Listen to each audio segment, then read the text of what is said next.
Yeah, of course. I mean, obviously, I think Matthew likes to keep us posted about ideas as they occur to him as well. So a lot of it, you're kind of waiting to arrive at that moment. There are always ideas that when you hear, you think only you would think of that. So there are moments that you're sort of flipping through the script, waiting to sort of, recognise. But of course, yeah, and it's turns of phrase he uses, shocking moments and just very kind of little unconventional turns in direction and things. He's off the wall, isn't he? Well, what's clever about it is not just how amazing the action is and how literally you sit down and you get kicked off straight into a kind of full adrenaline rush of the movie, but it takes the relationship that they developed at the end of the last one. You know, it's just we comfortably move into this is their life now. You know, Merlin has eyes on everything and is helping everybody, while they're out on their missions. So you see how the statesmen work. And I thought that was rather clever that you managed to combine those two things in one.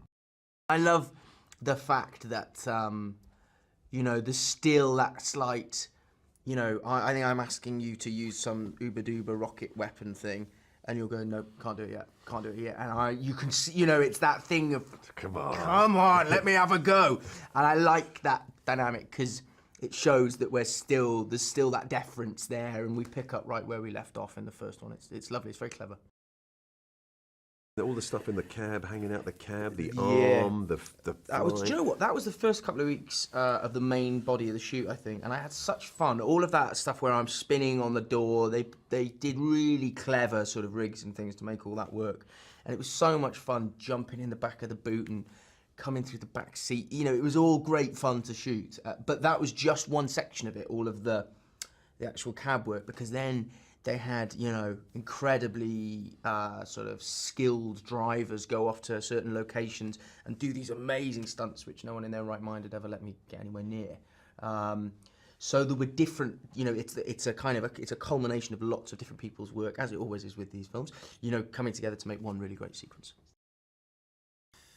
Well, it's all related to this notion that everybody's taking something or is on something, that she has managed to kind of engender a physical manifestation in their skin that only she has the antidote for. So it's another worldwide issue that has everybody in jeopardy that the Kingsmen need to sort out.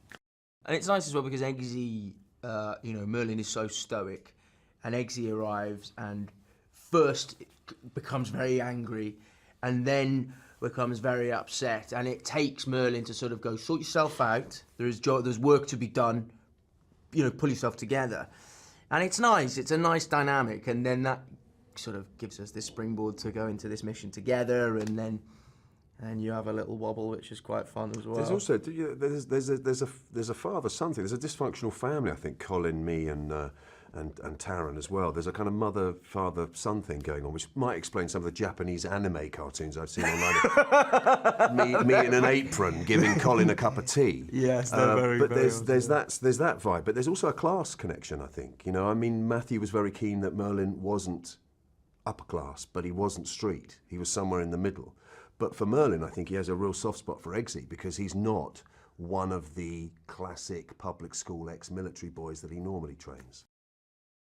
It's great fun, isn't it? Yes. It's a great fun film, and actors, when you see a film that you love and think is great, Channing said this, I think, he just begged to be in the second one because he loved the first one so much. So I'm sure it's that, Someone will say, Matthew will say, have a look at this film, tell me if you want to be involved. And it's really hard to watch the first one and not feel, yeah, I want to be in that world. Yeah,